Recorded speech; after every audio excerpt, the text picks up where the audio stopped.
Then Joseph could not restrain himself before all those who stood by him, and he cried out, "Make everyone go out from me."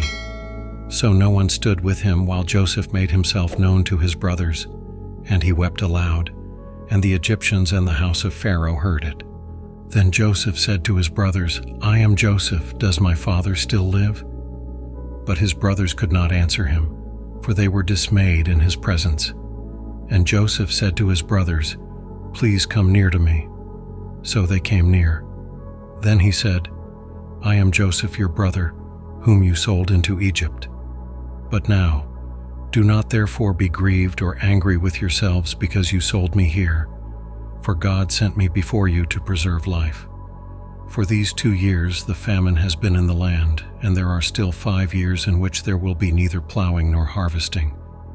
And God sent me before you to preserve a posterity for you in the earth, and to save your lives by a great deliverance. So now it was not you who sent me here, but God, and he has made me a father to Pharaoh, and lord of all his house, and a ruler throughout all the land of Egypt. Hurry and go up to my father and say to him, 'Thus says your son Joseph, God has made me lord of all Egypt. Come down to me, do not tarry. You shall dwell in the land of Goshen, and you shall be near to me, you and your children, your children's children, your flocks and your herds, and all that you have. There I will provide for you, lest you and your household and all that you have come to poverty, for there are still 5 years of famine. And behold, your eyes and the eyes of my brother Benjamin see that it is my mouth that speaks to you. So you shall tell my father of all my glory in Egypt, and of all that you have seen, and you shall hurry and bring my father down here.' Then he fell on his brother Benjamin's neck and wept, and Benjamin wept on his neck. Moreover, he kissed all his brothers and wept over them, and after that his brothers talked with him. Now the report of it was heard in Pharaoh's house, saying, 'Joseph's brothers have come.' So it pleased Pharaoh and his servants well. And Pharaoh said to Joseph, 'Say to your brothers, do this, load your animals and depart, go to the land of Canaan. Bring your father and your households and come to me. I will give you the best of the land of Egypt, and you will eat the fat of the land. Now you are commanded, do this.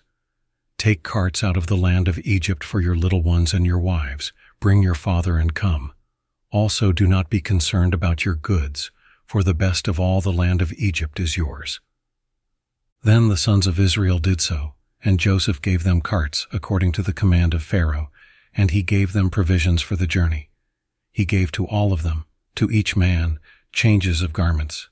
But to Benjamin he gave 300 pieces of silver and 5 changes of garments. And he sent to his father these things: 10 donkeys loaded with the good things of Egypt, and 10 female donkeys loaded with grain, bread, and food for his father for the journey.